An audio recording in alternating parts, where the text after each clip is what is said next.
अब बात किसी कर रहे हैं हम लोग, डाइस। अगर सिंगल डाई हमने रोल करी, कैसे रोल करी हमने, तो आपको पता है क्या रिजल्ट आता है, 1 2 3 4 5 6, है ना। तो टोटल आउटकम्स कितने हुए, नंबर ऑफ सैंपल स्पेस कितने निकल के आए, एक डाई रोल करें, एक डाई में बताओ टोटल 6 आउटकम्स होते हैं ना, 1 2 3 4 5 6, एक ही रोल करी तो 6 की पावर यानी कितना है, बात समझो ना। जैसे कॉइन में मैंने बताया था कि एक कॉइन रोल करो तो एक कॉइन के रिजल्ट कितने होते हैं, 2, एक ही कॉइन रोल करो 2 की पावर 1, मतलब वही बताया था ना। जैसे 2 कॉइन रोल कर, 2 कॉइन टॉस कर रहे हो तो, अच्छा एक चीज और बताना भूलो शुरू में, देखो कंडीशन सुनो, जब हम एक कॉइन रोल करें, कॉइन मेरे हाथ में तो मैं एक्सपेरिमेंट करने जा रहा हूं, सिक्का उछाल दिया, तो ये वाली कंडीशन होती है ट्रायल। क्या हो रहा है, इसको कहते हैं ट्रायल हो रहा है, ट्रायल चल रहा है भाई, हवा में सिक्का लहर रहा है, ट्रायल हो रहा है सिक्के का। फिर आया रिजल्ट कुछ तो बोलेंगे आउटकम्स, एक्सपेरिमेंट, ट्रायल, ठीक है। आगे तो हम तो बात कर रहे हैं किसी वक्त डाई, किसी बात कर रहे हैं हम लोग डाई।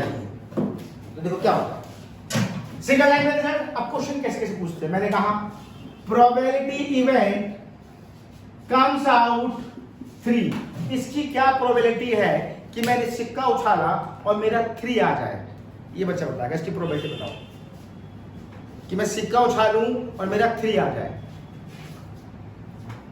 टोटल आउटकम्स कितने हैं, 1 2 3 4 5 6, टोटल आउटकम्स है, हमें फेवरेबल केस ढूंढना है। मैंने सिक्का उछाला और मेरा 3 मिल जाए मुझको, इसकी प्रोबेबिलिटी क्या होगी, जल्दी बोलो, 1/6। अब ये तो ठीक बताया कि मेरा 1/6 होगा। कई बच्चों में क्या होता है, वो बोलते हैं भाई मैंने सिक्का उछाला मेरा 3 आ जाए, तो बोलते हैं सर 3/6। अब एक गधा, एक बात बताओ, आपने सिक्का उछाला, नीचे देखा 3 आ गया, फिर उछल गया सिक्का, फिर 3 आ गया, फिर उछल गया सिक्का, फिर 3 आ गया।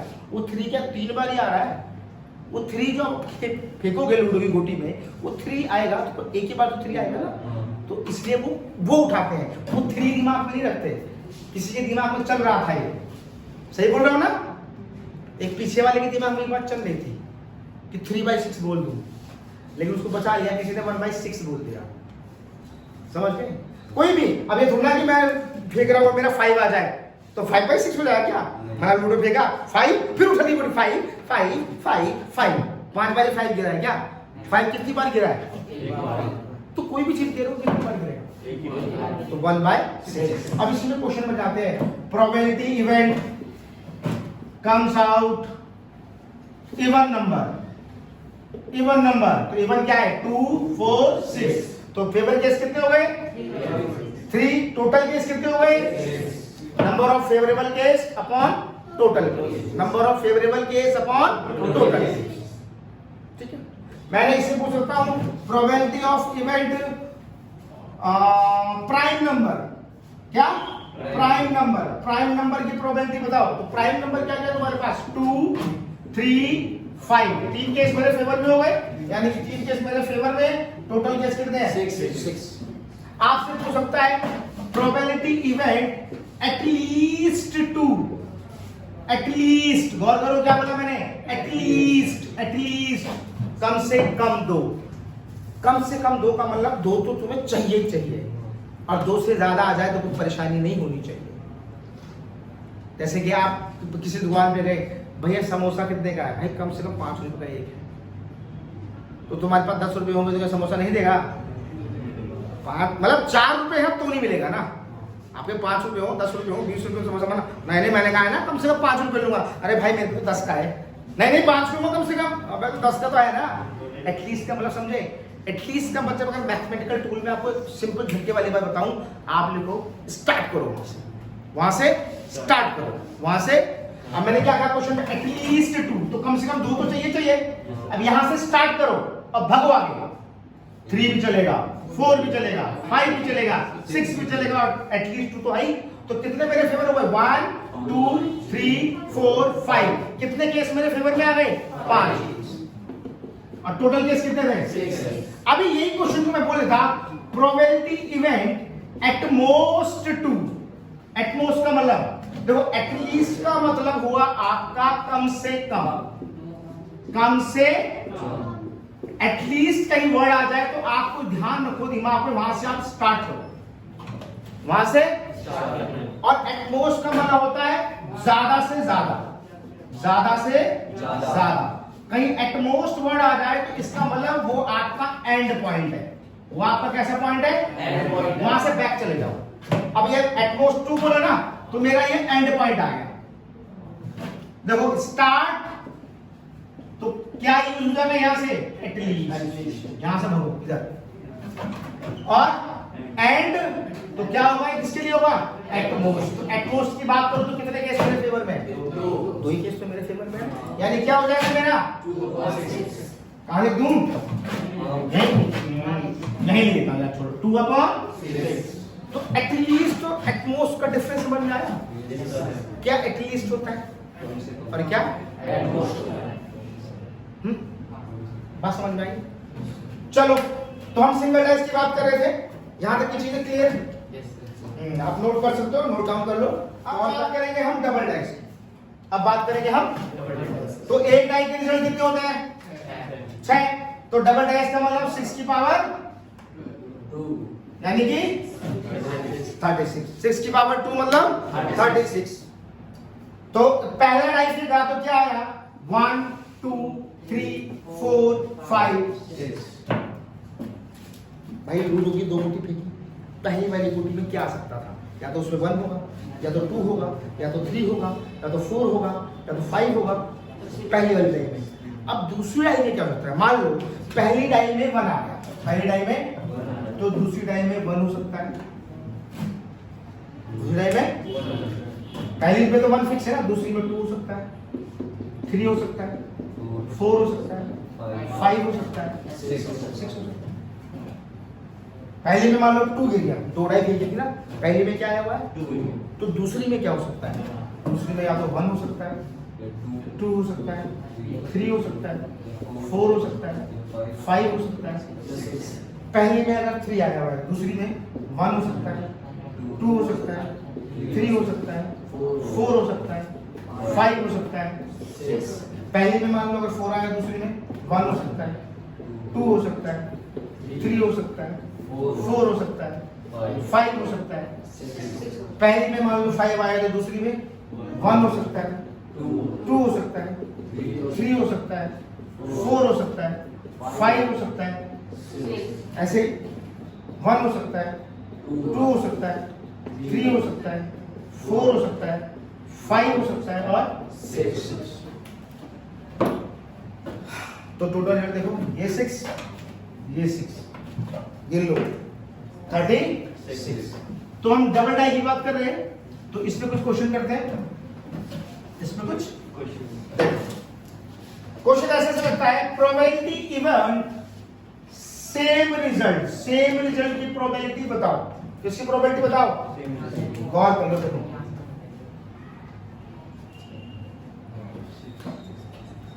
एक ही फॉर्मूला बताया, number of favourable case upon total case, number of favourable case upon total case. तो फेवर में कितने हैं, 6, टोटल केस 36 है ना।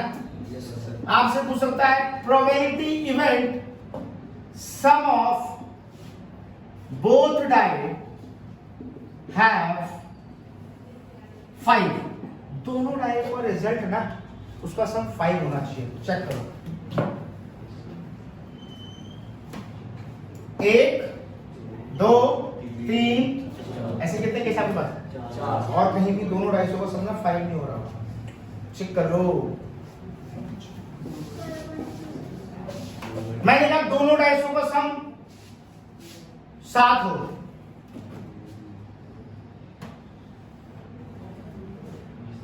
आठ हो। अच्छा एक चीज गौर करा, दोनों का सम 12 हो तो 1 केस, 11 हो 2 केस, 10 हो 11 हो गया ना, 9 हो 8 हो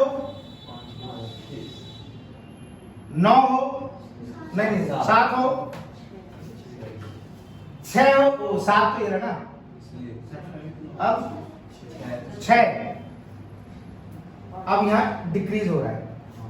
देखो 12 के सम के लिए एक केस था, फिर 11 के सम के लिए, फिर 10 के सम के लिए, फिर 9 के सम के लिए, 8 के सम के लिए और 7 के सम के लिए, लेकिन 6 के सम के लिए अब घट रही है। 1 6 2 3 4 अब 5 सम होना चाहिए तो 4 सम होना चाहिए, 3 सम होना चाहिए, 2 सम होना चाहिए, एक ही हो रहा है ना, 1 और 1 है ना। तो देखो ना, एक बात देखो ना, यहां तक बढ़ रही है और यहां से फिर इंक्रीज हो रहा है। ये मतलब सम, ये केस, सम दोनों डाई को सम 12 चाहिए, ऐसा एक ही केस होता है। ये थोड़ा ना ये उठा लो, जब एमसीक्यू चलेंगे, कोई कॉम्पिटिशन लेवल की बात करोगे ना, तो ये चीज थोड़ा दिमाग में बैठा लो, बार बार नहीं लिखोगे सारे रिजल्ट। अच्छा, इसी में एक क्वेश्चन और बता दूंगा। मैंने कहा इसकी प्रोबेबिलिटी बताओ, probability event comes out 5 in any die, किसी एक डाई में क्या आ रहा हो, 5 आ रहा। तो देखो गौर करना, 1 2 3 4 5 6 7 8 9 10 11 बार ऐसा आ रहा है कि 5 किसी एक में आएगा टोटल केस। बस सिंपल हो ना, हर लाइन में 5 आ रहा है और एक 5 की लाइन है, तो हर लाइन में 5 आ रहा है। ऐसे कितने केस मिले, 6, और एक 5 की लाइन थी, इसमें भी 6 थे, 12, पर एक नंबर था दोनों में आ रहा होगा, जो हर लाइन में आ रहा होगा, और एक जो इसी लाइन में आ रहा होगा ना, तो कॉमन फंस गया। तो 12 टोटल थे, एक कॉमन हटा लो तो 11 केस बचे ना। अब ऐसे ही आ सकता है, probability event 5 doesn't comes out in any die, किसी भी डाई में 5 नहीं आना चाहिए यार, ज्यादा दिमाग ना आना। जब 11 बार 5 आ रहा है तो कितनी बार नहीं आ रहा, 25/। समझ में आई बात। इसके बाद एक टॉपिक और पढ़ाऊंगा प्लेइंग कार्ड के बारे में, फिर हम एक्सरसाइज में प्रोसीड करेंगे। ओके, बात करेंगे हम किसकी, अब प्लेइंग कार्ड, प्लेइंग कार्ड की बात करेंगे। इसकी बात करेंगे हम playing card. Total playing card आपके पास जो होते हैं वो 52 होते हैं। कितने होते हैं बेटा, 52 होते हैं। कितने होते हैं, 50 क्यों होते हैं, 52 होते हैं, जिसमें से एक होता है, 2 होते हैं रेड कलर में, 2 होते हैं रेड कलर में, और 2 होते हैं ब्लैक कलर में, 2 होते हैं ब्लैक कलर में, 2 होते हैं ब्लैक कलर में। तो रेड कलर में जो होते हैं, अच्छा सबके नाम क्या होते हैं की बात करें, रेड कलर वाले A for एस, इक्का, दुगी तिग्गी चौंगी पज्जी छग्गी सत्ती अट्ठी नहला दहला गुल्ला बेगी बादशाह। J for जैक, गुल्ला, Q for क्वीन, बादशाह। बचपन के दिन याद आ रहे हैं मुझे अपने, क्वीन बेगी, सॉरी क्वीन बेगी, बचपन के दिन में चला गया था। तो ऐसा बात नहीं है, मेमोरी अच्छा करता है, तेज करता है, लेकिन वो है ना आप यूज कैसे कर रहे हो। कहीं यूज करते हैं मिस तो भाड़ में जाओ, कहीं शार्प माइंड के लिए करते हैं, ऐसे बात अच्छा करते हैं, ठीक है। ऐसे ही देखिए, वही इक्का दुग्गी तिग्गी चौगी पंजी छग्गी सत्ती अट्ठी नहला दहला गुल्ला बेगी बादशाह, ठीक है। इक्का दुग्गी तिग्गी चौगी पंजी छग्गी सत्ती अट्ठी नहला दहला गुल्ला बेगी बादशाह। इक्का दुग्गी तिग्गी चौगी पंजी छग्गी सत्ती अट्ठी नहला दहला गुल्ला बेगी बादशाह, समझे, बादशाह। आप देखो बात करते हैं, गौर करना, ये वाले जो कार्ड होते हैं, ये वाले कार्ड, ये वाले कार्ड, ये वाले, इनको फेस कार्ड कहा जाता है। क्या कहा जाता है इनको, फेस कार्ड। तो टोटल फेस कार्ड कितने बेटा हमारे पास, फेस कार्ड कितने हमारे पास, 12। कितने, 12। आपके पास 12 फेस कार्ड होते हैं। कितने फेस कार्ड होते हैं, 12 फेस कार्ड, ठीक है। अब क्वेश्चंस कैसे कैसे आ सकते हैं, प्रोबेबिलिटी इवेंट फेस कार्ड की प्रोबेबिलिटी बता दो, 12/52। 13 रेड, ये रेड वाले कार्ड का नाम क्या जाता है, हार्ट। जल्दबाजी में नाम लिखना ही भूल गए। दूसरा डायमंड, क्या डायमंड। तीसरा स्पेड, क्या? और एक क्लब। एक क्या? क्लब। हम जल्दबाजी में भूल गए, वो चाय आ गया था पीछे, ध्यान आ गया था, चाय आ रहा था पीछे, चाय। रेड मतलब क्या? हार्ट। क्या? हार्ट। इससे तो दुनिया परिचित है, पागल हो रखा है। अब कुछ नहीं होता, इनका बर्बाद हो जाता है। ये क्या? हाँ, है ना, इससे पागल होते हैं, ईंट सर पे पड़ती है। इससे पागल होते हैं, ईंट सर पे पड़ती है। ठीक है। फिर पिताजी का डंडा पड़ता है, हुक्म पड़ जाता है, पिताजी का डंडा आ जाता है। जिंदगी चिड़िया बन जाती है, उड़ते नहीं, जिंदगी चिड़िया बन जाती है। चलो मजाक कर रहा था। हार्ट रेड होता है। हार्ट कैसा होता है हमारा? रेड होता है। हार्ट कैसा होता है हमारा? रेड होता है। ईंट भी कैसी होती है हमारी? रेड होती है। ईंट भी कैसी होती है? रेड होती है। वैसे इंग्लिश में उसको डायमंड, हार्ट, स्पेड। स्पेड को हिंदी में क्या बोलते हैं बेटा? हुकुम। क्या बोलते हैं उसको? हुकुम। क्या बोलते हैं? हुकुम। अब क्लब, क्लब को हिंदी में बोलते हैं, क्लब को बोलते हैं हिंदी में चिड़ी। क्लब को बोलते हैं चिड़ी। ध्यान से पढ़ो, चार तरह के पता होता है, और सबसे बड़ा पता होता है हुकुम का इक्का। कहते ना कि बात हुकुम का इक्का हो रहा है, लगता है तो मतलब कोई ज्यादा चौधरी हो रहा है, हुकुम का इक्का बन रहा है। और जब कोई बात बनी, कोई काम होते तो कहते हैं भाई अब कोई काम हमारा बिगड़ने वाले बिगड़े, कहते कोई तगड़ी सपोर्ट मिल जाए, ये राम मेरा हुकुम का इक्का, अब बोल बेटे। सुना है ना? चलो अब क्वेश्चंस क्या जाता है, चलो आप टॉपिक पे आ जाओ। मैंने कहा probability event red colour card 26 upon probability of club card, club card probability of black colour 10, black colour 10, black colour 10, black colour 10, probability of not face card, not face card, not face card, probability of heart, probability of heart 13 upon heart, probability of red color ace, red color ace, red color ace, heart ace, heart ace, heart ace, heart ace, black color jack, black color jack, black color jack, club jack, club jack, club jack, है ना? black color face card, black color face card, ठीक है? पूरा चीज समझ में आ रहा है कैसे होता है, प्रोबेबिलिटी कैसे वर्क करती है। अभी मैंने क्वेश्चन नहीं पढ़ा है, हालांकि ये भी हमारा इंट्रोडक्शन चल रहा है।